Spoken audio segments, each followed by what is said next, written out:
Hello and welcome to the Her Retirement Podcast. I am your host, Lynn Toomey. And here in my podcast each week, I talk about how to live a better, more intentional, and financially secure life now and in retirement. Whether you're single, suddenly single, or a partnered up woman, your only sure investment is an investment in yourself. And financial wellness, also known as financial security, isn't just a dream, it's a decision. And when you decide to make a commitment to yourself and change your financial destiny, our fresh, modern platform will help you know more and have more now and in retirement. Welcome to Her Retirement. Welcome to my Know More, Have More financial wellness platform, and welcome to my podcast. Are you ready to get her done? Let's do this.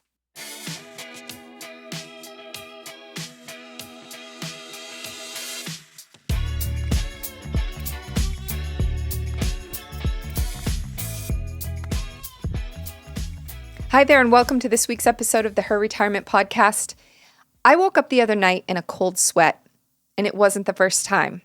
And I think, ladies, you know the sweats I'm talking about.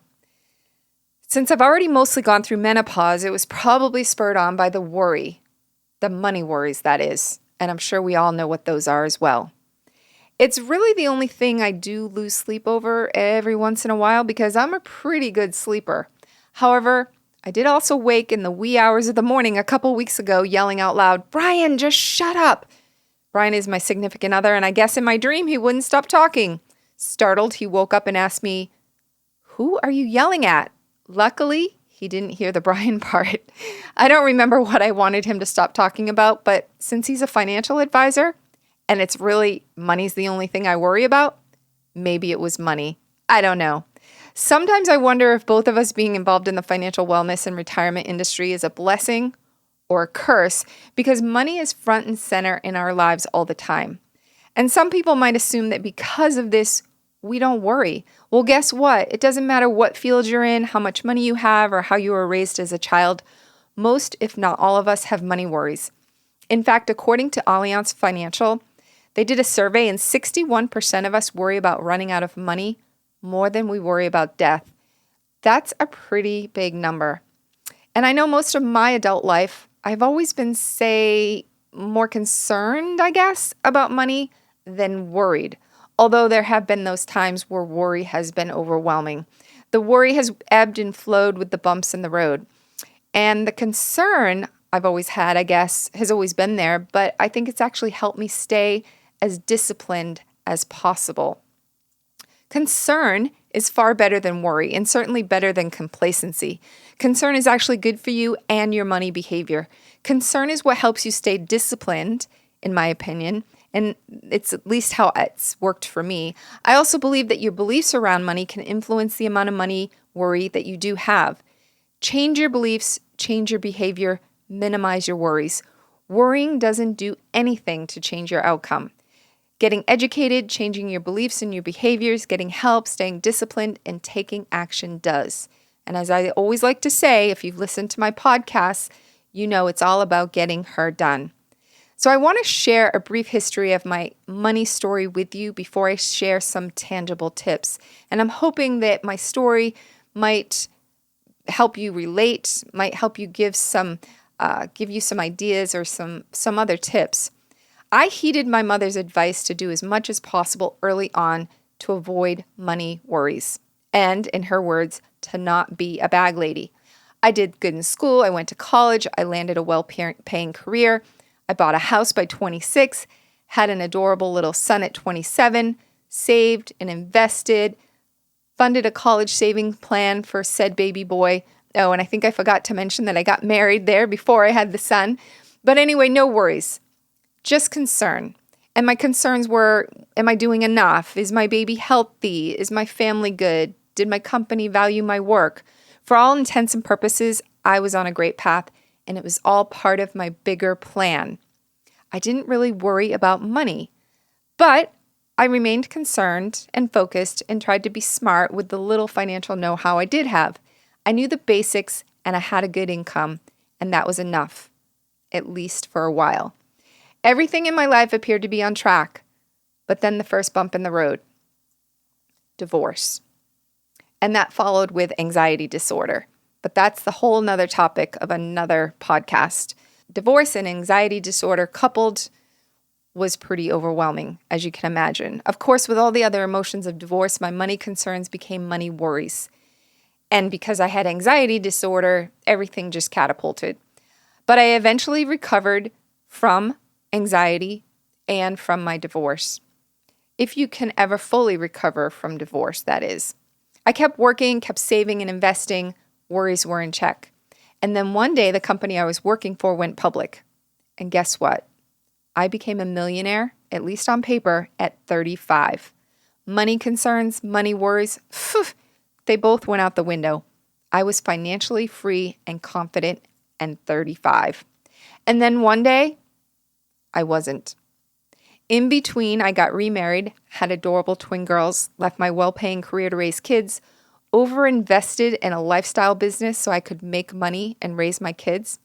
Husband decided to quit his job and start a business too. My business did okay. His didn't. He continued to be unemployed. And then my company's stock that made me a paper millionaire tanked and it never recovered.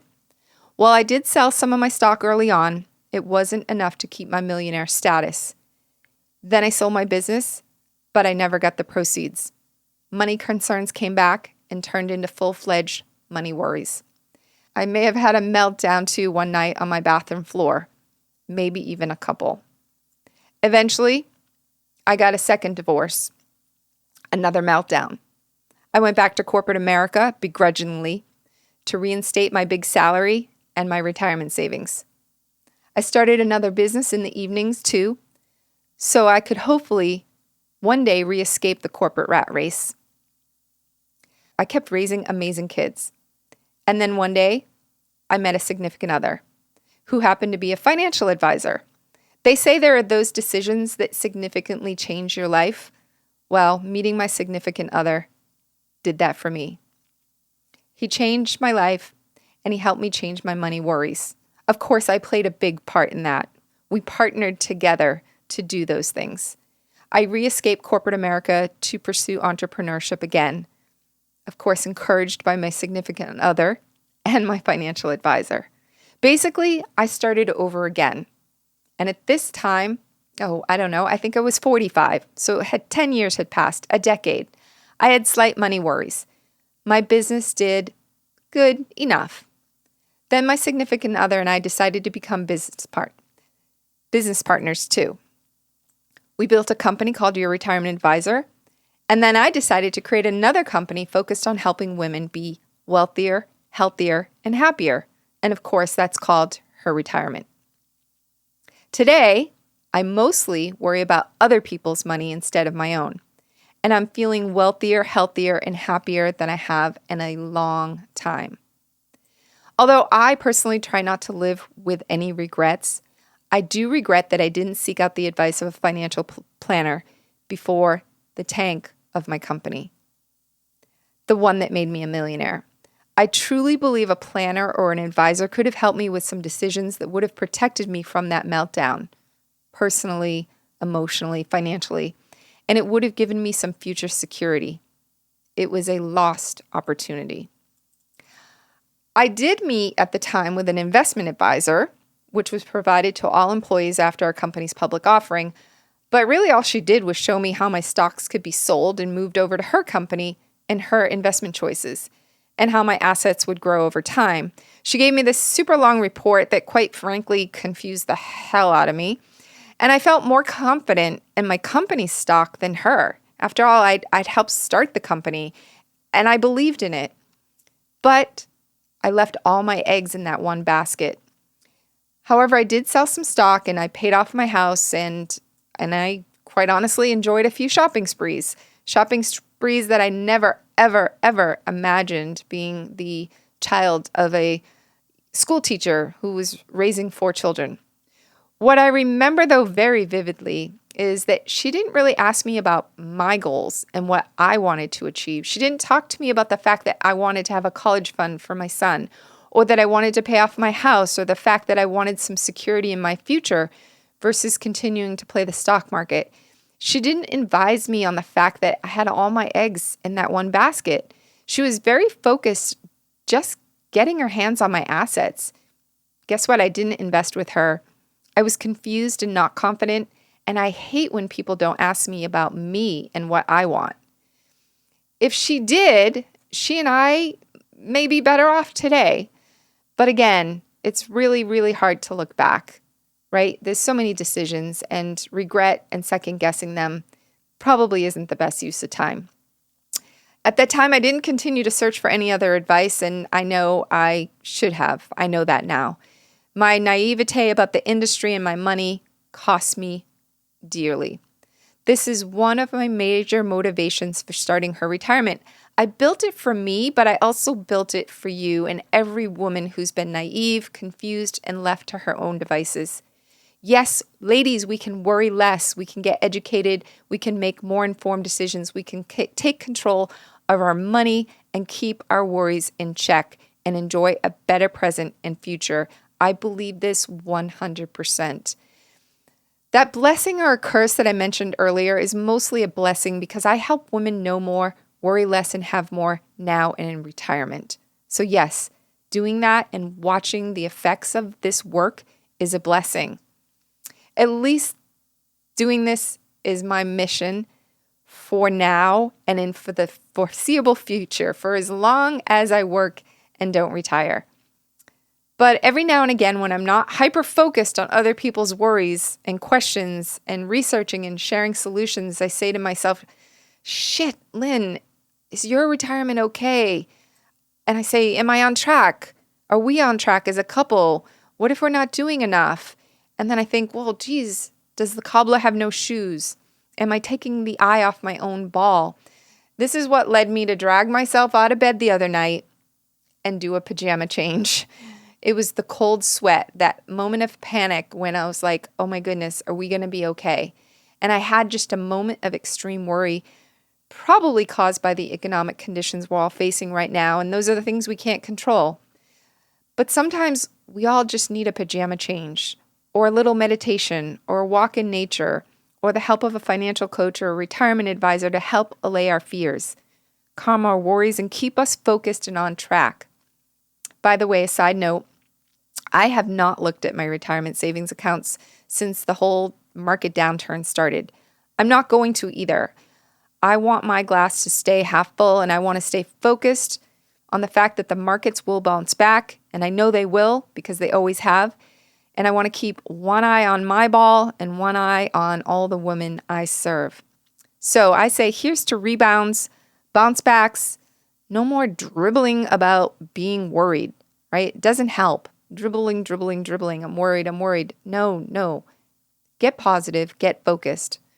Let's all be warriors instead of worriers. Kind of like the Warriors who just became the NBA champs. Even though I'm a Celtics fan, the Warriors kept their heads down, they beat the odds, and they were at the top of their game. They were disciplined, they were focused, and they probably stopped worrying about losing and focused on winning. And in my book, that's a true warrior. If you're interested in the details of my money story and all the stuff between the periods that happened, you can read my upcoming book. There's some stuff I didn't share here because obviously there's not enough time on this podcast to go into all the gory details. Yeah, I know it's a bit of a cliffhanger, but I need to tell you that I want you to be a warrior, not a worrier. And guess what? In my book, you're going to find out more about that. So I guess with this long intro to this week's podcast, you can figure out why I decided to do this episode about money worries. And I hope you've already taken some notes and some lessons from what I shared. Sharing is so important. And that was the point of me sharing my story, at least a brief version of it. One of my favorite questions to ask people is, what do you want to be? A warrior or a worrier? Of course, the answer is obvious, but, how do we do it? So I'm going to dive in here to some tangible tips, and I'm ready to keep practicing what I preach. Worrying about money can definitely take a major toll on us mentally and physically. It can cause you not to live life to the fullest. Another one of my mother's favorite expressions. I hope my stories and the tips that I'm about to share will help you stop worrying about money and start living more.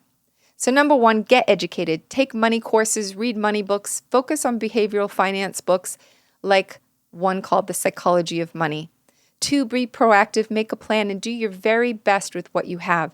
If you do that, you should feel less stress in your daily life. Number 3, put it in perspective. Many people think their money problems are worse than others, but chances are that others have much more money difficulty than you. The stuff they're dealing with is more significant for yours. So sometimes it helps me to think about people who have less than I do. And, I remember my mom and dad saying, just think about all the kids starving in this world. I'm not sure at that young age it helped me, but that kind of perspective helps me today. And when you do this, you may just discover that your money worries aren't quite as bad as you thought they were. You can also look at your money troubles today through tomorrow's lens. Envision your future and how you will have solved your money troubles. Thinking about your struggles today in light of the future can definitely help. Number 4, borrow someone else's beliefs. Even if it's just temporary, it does help to borrow someone else's beliefs. Whether that's a financial planner or an author in a book, someone teaching a class, or even me in this podcast or my other episodes or other content I share. Number 5, make your money goals a game or a competition if you have that competitive nature. Can you beat your mind at the money game? Try to one-up yourself at every chance. 6, create an inspiration board for your life. Visioning is a very strong mental exercise, and your board should help you stay positive, motivated, and money disciplined. 7, take a complete inventory of your money. Know your cash flow, know your net worth. And my software, the Her Retirement Readiness Software Platform, can help you do this. And you can just go to the website and get a free trial to the software. And I'm going to be doing a future podcast about the software. Number 8, create a spending plan versus a budget and keep it within control. A budget feels restrictive. A spending plan, as I like to call it, feels more abundant. And my software helps you do this and track it too. Remember to spend according to your values, not the Joneses next door. According to experts, when you spend according to your own values, you're being true to yourself and you will likely feel more fulfilled about your money and your life.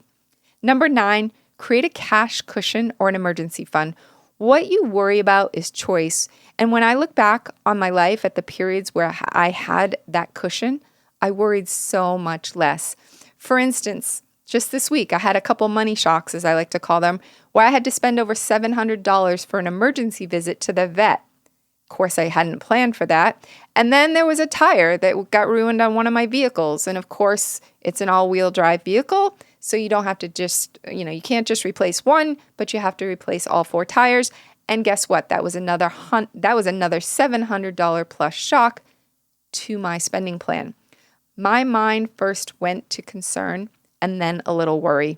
But because I'm in control of my thoughts, I said, okay, Lynn, relax.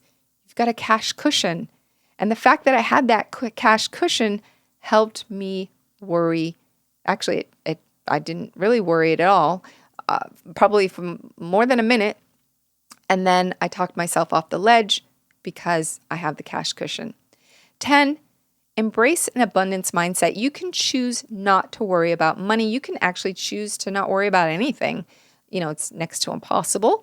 But instead of having a scarcity mindset, choose an abundance mindset. Number 11, know what you can control, accept what you can't. Focus on what you can control. You can't control the economy.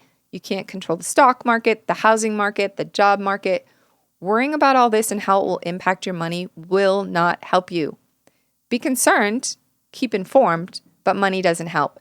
Accept that this is true and instead use your energy to make the best possible choices with your own finances in your own life instead. Number 12, talk it out. Even writing about money worries and sharing my story and these tips about money worries has helped me feel even better. Find some family or friends with whom you can air out those worries.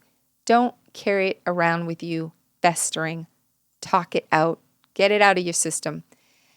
And finally, plan for your retirement. You knew I was going to say that, right? Retirement is your responsibility. Accept it, embrace it, just do it. Regardless of how young or old you are, you can always plan and improve. And if you're feeling unprepared, and that's why you're worried, then know that you are 100% capable of preparing for a better retirement. Investing in yourself is the first place to start, and then investing your money and protecting your money is next. Being future focused helps many people worry less about the present. As we all know, worrying, quite frankly, sucks. It affects our overall outlook on life and also shows on our face and bodies, and who the heck wants that? I encourage you to try these tips I've shared. Embrace your inner warrior and kick worry to the curb where it belongs. And of course, if you need help, guidance, or just someone to talk to, please reach out to me at lynnt@herretirement.com. I'm always willing to listen, and I also have people in my network of experts who can work with you one-on-one to overcome any wealth, health, or happiness issue you may be experiencing. Here's to knowing more and having more. Thanks for listening. Let's get her done.